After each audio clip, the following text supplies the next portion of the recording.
बस एक ही संकल्प है कि नीतीश कुमार जी को मुख्यमंत्री के गद्दी से हटाना और सम्राट चौधरी का मुरेठा खुल जाना। 7th फेल जो है वो बहुत भारी नेता हो गया। इंजीनियर ग्रेजुएट है बीआईटी मेसरा से। क्या लग रहा है सर, कोई नाराजगी है क्या? कहाँ, किसकी नाराजगी? अब चलिए दोस्तों नमस्कार।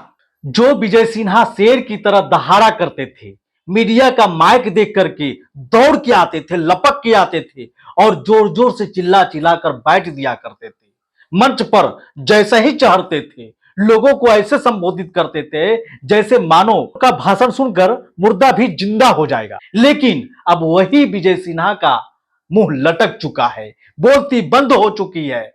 इसका जिम्मेदार कौन है? जिम्मेदार कोई और नहीं, ये नीतीश कुमार का बिछाया हुआ मकर जाल है, जिस मकर जाल में खुद सम्राट चौधरी फंस गए, बीजेपी फंस गई, यहां तक कि केंद्र के बीजेपी भी फंस चुकी है। हालांकि 24 अप्रैल को बिहार विधानसभा में फ्लोर टेस्ट होने वाला है और उस फ्लोर टेस्ट में सम्राट चौधरी को अपनी बहुमत दिखानी होगी ताकि बहुमत वाली सरकार बिहार में बन सके। लेकिन उससे पहले सम्राट चौधरी की मुसीबत बढ़ती नजर आ रही है। जिस तरह से पूर्व डिप्टी सीएम विजय सिन्हा का मुंह लटका हुआ है, उससे साफ साबित हो रहा है कि सम्राट चौधरी फ्लोर टेस्ट में पास हो पाएंगे या फिर ये 5-6 दिन का ही मुख्यमंत्री बनकर रह जाएंगे। बिहार विधानसभा में बहुमत पेश कर भी दिए तो भी सम्राट चौधरी 6 महीना से ज्यादा अपना सरकार नहीं चला पाएंगे। ये साफ संकेत दे रहा है। बिहार बीजेपी में जो खलबली मची हुई है वही बता रही है कि सम्राट चौधरी 6 महीना के भीतर उनकी सरकार गिर जाएगी और फिर से जदयू सरकार में आ जाएगी। अगर जदयू को सपोर्ट नहीं बीजेपी करेगी तो फिर जदयू राष्ट्रीय जनता पार्टी के साथ सरकार बना लेगी। क्योंकि राष्ट्रीय जनता पार्टी के लोग खिड़की और दरवाजा खोल कर बैठे हुए हैं और कह रहे हैं कि जदयू वाले आइए, नीतीश बाबू आइए और मुख्यमंत्री बना लीजिए, जो मन हो वो विभाग भी रख लीजिए, लेकिन भाजपा वालों को हटा दीजिए। लेकिन राष्ट्रीय जनता दल में एक चीज की और भी खुशी है। सरकार बनी है बीजेपी की, लेकिन जश्न मना रहा है राष्ट्रीय जनता दल वाले। राजद वाले इतना खुश हैं कि उसका अंदाजा कोई आम आदमी नहीं लगा सकता है। वो साफ तौर से कह रहे हैं भले सम्राट चौधरी के गले में बीजेपी का पट्टा जरूर है, लेकिन वो आरजेडी के लोग हैं। यही बात जदयू वाले भी कह रहे हैं। भले सम्राट चौधरी बीजेपी के सीएम हैं, लेकिन वो आदमी है जदयू के, और ये जदयू के आदमी अगर नहीं होते तो नीतीश कुमार कभी बीजेपी की सरकार बनने नहीं देते अपने जीते जी।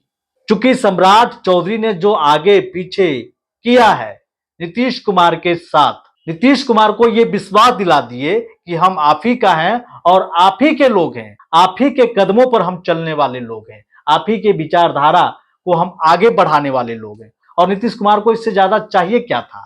नीतीश कुमार को तो यही चाहिए था कि उनकी विचारधारा को बढ़ाने वाला कोई उत्तराधिकारी मिल जाए, और यही चीज सम्राट चौधरी ने उनसे प्रॉमिस कर दिया, वादा कर दिया, कह दिया हम आपके हर वो सपना पे काम करें जो सपना आपका अधूरा रह गया है। सम्राट चौधरी ने विश्वास दिलाया नीतीश कुमार को कि हम आपका हर सपना पूरा करके दिखाएंगे, और नीतीश कुमार मान भी गए। नीतीश कुमार इसलिए भी मान गए कि बीजेपी को बिहार में अब कमजोर करने का टाइम आ चुका है। बीजेपी जितना बड़ा पैर बिछा लिया नीतीश कुमार के सपोर्ट से, अब वही नीतीश कुमार चाहते हैं कि फिर से बीजेपी के चादर छोटा कर दिया जाए और पैर बिछाने के साथ वो पैर आप समेट कर बैठे। और इसके लिए नीतीश कुमार को एक चाल चलना था, वो सत्ता वाला चाल। नीतीश कुमार सत्ता वाला चाल चला और बीजेपी उस जाल में फंस गया, उस मकर जाल में फंस गया और बीजेपी दो धरा में बट गया। बीजेपी के अंदर अगड़ा और पिछड़ा होने लगा। जो कल तक कहता था कि हम सब एक हैं, अब वही बीजेपी कहता है कि वो अगड़ा का नेता है और वो कहता है वो पिछड़ा का नेता है। बीजेपी के अंदर की बात मैं बता रहा हूं कि बीजेपी के अंदर के नेता ही कह रहे हैं कि वो अगड़ा है तो वो पिछड़ा है। सम्राट चौधरी को पिछड़ा बता रहे हैं और वहीं विजय सिन्हा को अगड़ा का नेता बता रहे हैं। हालांकि अगड़ा का नेता का क्या हाल हुआ है वो पूरा बिहार देख। जो विजय सिन्हा बीजेपी के स्थापना दिवस पर शपथ लिया था और भाषण में यह भी कहा था कि बीजेपी की जीत तब होगी जब बीजेपी की बिहार में अपनी सरकार होगी। हालांकि विजय सिन्हा का यह सपना तो पूरा हो गया, लेकिन एक सपना टूट भी गया। जो कल तक डिप्टी सीएम बनते थे, अब डिप्टी सीएम भी नहीं रहे। अब पता नहीं विजय सिन्हा को कौन सा विभाग दिया जाएगा, ये कहना मुश्किल है। हालांकि उनका जो सुरक्षा था वो घटा दिया गया। पहले जेड प्लस सुरक्षा था, अब जेड की सुरक्षा मिला हुआ है। ये साफ साबित करता है कि विजय सिन्हा को कोई बड़ी जिम्मेदारी नहीं मिल रही है। अगर विजय सिन्हा को बड़ी जिम्मेदारी मिलती तो उनकी सुरक्षा घटाने की बजाय और बढ़ा दिया जाता। लेकिन विजय सिन्हा का सुरक्षा घटने से ये साफ पता चल रहा है कि विजय सिन्हा को अब बड़ी जिम्मेदारी तो बिल्कुल नहीं मिलने जा रही है। कोई साधारण सा विभाग दे दिया जाएगा और मंत्री बना दिया जाएगा। जैसे अन्य को मंत्री बनाया जाएगा, वैसे ही विजय सिन्हा भी किसी एकाक विभाग लेकर के बैठ जाएंगे और उसके बाद घूमते रहेंगे पूरे बिहार में। बीजेपी की सरकार बनने से अगर सबसे ज्यादा कोई नाराज है तो उस नेता का नाम है विजय सिन्हा। विजय सिन्हा इतना नाराज हैं कि उनकी चेहरा पे साफ देखी जा सकती है। मीडिया माइक लेकर के आता है और पूछता है, सर आपकी सुरक्षा घटा दी गई है। विजय सिन्हा के चेहरा पे झूठी मुस्कान वो साफ साबित करता है कि अंदर से बहुत दुखी है। और विजय सिन्हा ये कहते हैं कि सरकार जो करेगी अच्छा करेगी, कह के निकल जाते हैं।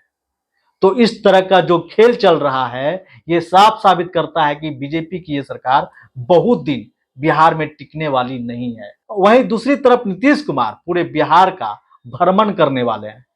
दूसरी तरफ नीतीश कुमार के बेटे निशांत भी पूरे बिहार में दौरा करके संगठन को मजबूत करेंगे, जगह जगह जाएंगे, पार्टी से लोगों को जोड़ेंगे। एक तरफ नीतीश कुमार पूरे बिहार में दौरा करेंगे और ये समझने के प्रयास करेंगे कि जब से वो बिहार के मुख्यमंत्री पद छोड़े हैं, तब से बिहार में उन्हीं की तरह कामकाज हो रहा है या फिर कुछ सुस्त हो चुका है या फिर ठप हो चुका है, ये देखने की प्रयास करेंगे। दूसरी तरफ निशांत कुमार अपने पार्टी को मजबूत करने के लिए पूरे बिहार का दौरा करेंगे। अब समझने वाली ये बात है कि अगर ये बाप बेटे मिल करके जो खेल खेल रहे हैं, वो बीजेपी को कितना फायदा देगा या नुकसान पहुंचाएगा।